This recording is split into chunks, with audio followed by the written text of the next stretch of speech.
Les tractions, c'est vraiment un mouvement surcoté, surtout quand tu le compares à un tirage à la poulie. Et vous pensez encore que pour avoir un dos large, il faut absolument passer par des machines? Qui a raison? Peut-on créer une super shape uniquement avec du poids de corps? Je suis sûr que vous avez déjà votre avis là-dessus. On va s'intéresser d'abord à ce que la science dit, puis ensuite je vais vous parler de mon expérience personnelle. Par shape, on entend avoir un physique esthétique plaisant à l'œil, donc une certaine quantité de masse musculaire et pas trop de masse grasse. En ce qui concerne la perte de gras et le cardio, les exercices au poids de corps sont très efficaces. Une étude de 2012 par exemple a remarqué que les circuits à haute intensité au poids de corps avaient brûlé encore plus de gras que le cardio traditionnel. Et une étude de 2015 a vu que le même genre d'exercice avait encore plus augmenté la VO2 max que le cardio traditionnel. La science a remarqué un effet afterburn, l'époque qui était plus élevée encore après ce genre d'exercice, c'est-à-dire que votre corps va continuer à brûler plus de calories après la séance que lors du cardio traditionnel où on fait par exemple 40 minutes de vélo ou d'escalier. Également, il y a plus de rétention musculaire qu'avec le cardio normal. C'est un peu un effort hybride. Évidemment, vous allez quand même conserver du muscle avec du cardio à basse ou moyenne intensité de longue durée, mais vous allez en conserver moins que si vous faites des circuits au poids du corps. Donc, c'est-à-dire des enchaînements de plusieurs exercices au poids du corps. La science a remarqué que pour ce type d'effort, quand c'est court et intense, c'était plus efficace. Donc, entre 20 et 30 minutes maximum. Pourquoi? Tout simplement, c'est que les efforts à intervalles, donc c'est-à-dire par exemple on va beaucoup forcer pendant un moment puis se reposer ou faire un effort moindre et alterner ainsi de suite. C'était plus efficace que les efforts constants, tout simplement parce que votre fréquence cardiaque moyenne est plus élevée sur plus de temps par rapport à la durée totale de l'exercice. Et les préparateurs physiques, par exemple comme Michel Pradé, sont très fans des efforts intermittents. Faire à ses athlètes parfois une heure et demie d'intermittence, je peux vous dire que waouh, ça tape. Donc, le poids de corps, extrêmement efficace pour perdre du gras et pour le cardio. En ce qui concerne la force et la prise de muscle, c'est aussi excellent si on est débutant ou intermédiaire. Vous en doutiez déjà, si vous ne faites aucune activité physique et que vous vous mettez à faire des pompes et des squats, vous allez prendre en muscle et en force. Et évidemment, on a une étude de 2017 par exemple qui a pris des débutants et leur faisait faire soit 8 semaines de pompe, soit 8 semaines de développé couché. Ils ont gagné autant de force et de muscles. Oui, c'est logique si pour vous, vous arrivez à peine à faire 5 pompes avec une belle forme, l'effort sera similaire que si vous faites 5 répétitions au développé couché, quasiment les mêmes adaptations. Donc ça va être très bien pour gagner du muscle, mais jusqu'à un certain point. Quand on commence à devenir très musclé, très fort, avancé, ça va être compliqué de susciter des adaptations suffisantes pour continuer à progresser, et en particulier sur certaines parties du corps comme les jambes. Il faut essayer de progresser sur des versions plus difficiles, par exemple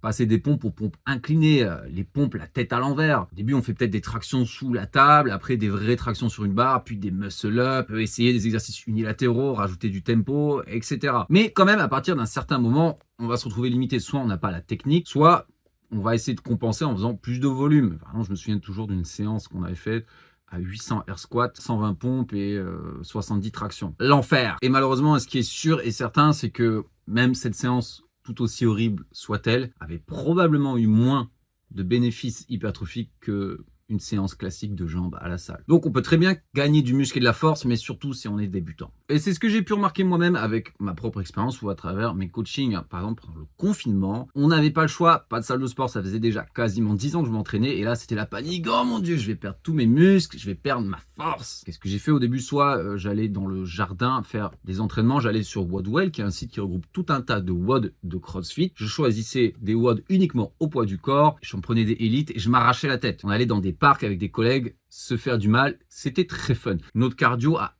énormément augmenté durant cette période, on a perdu pas mal de poids et j'ai conservé tous mes muscles pour ainsi dire. Peut-être que j'ai perdu un tout petit peu de pec, un tout petit peu de jambes. Mais évidemment, si j'aurais voulu continuer à progresser sur certaines parties de mon corps, par exemple, j'en sais rien, les biceps, les ischios, waouh, c'est vraiment très compliqué. Avec des clients, j'utilise souvent, soit quand ils n'ont pas le choix, on leur rajoute des petites séances au poids du corps, ou alors aussi en complément pour le cardio. Je m'occupe souvent soit de militaires ou de pompiers. Rajouter des séances avec des circuits au poids du corps, c'est excellent, c'est fonctionnel, mais ça va créer peu de fatigue sur le corps, en tout cas moins qu'une séance avec des charges.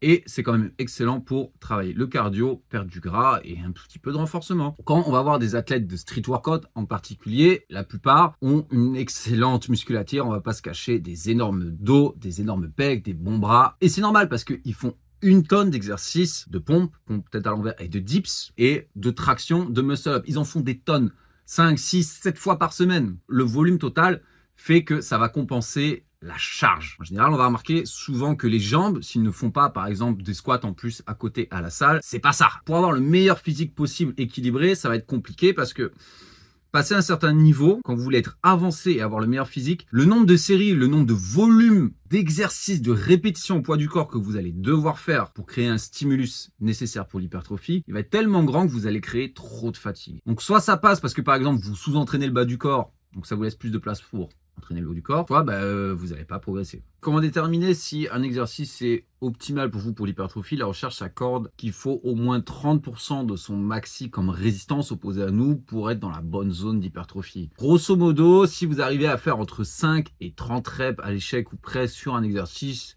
c'est que c'est optimal pour l'hypertrophie. Si vous arrivez à en faire plus, ce qui va très vite être le cas par exemple avec les air squats, c'est que c'est pas idéal car vous allez perdre de la tension et générer trop de fatigue nerveuse. L'avantage des poids, c'est que vous pouvez très facilement ajuster la charge pour toujours rester dans la fourchette optimale d'hypertrophie. On peut très bien aussi rajouter des exercices au poids de corps dans des séances de musculation traditionnelles. Il m'arrive souvent en 3e ou 4e exercice d'une séance pec ou dos, par exemple, de faire des pompes stretch où je vais chercher l'étirement, des dips ou des tractions. Excellent. Le 6 squat également en superset avec le leg extension.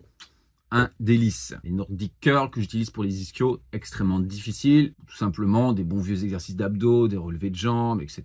Mais ça va plus complémenter les exercices principaux. Quand je les fais en 4e exercice, en général, je vais pas faire des séries de 50 dips. Donc à retenir, poids du corps excellent pour perdre du gras, excellent pour le cardio.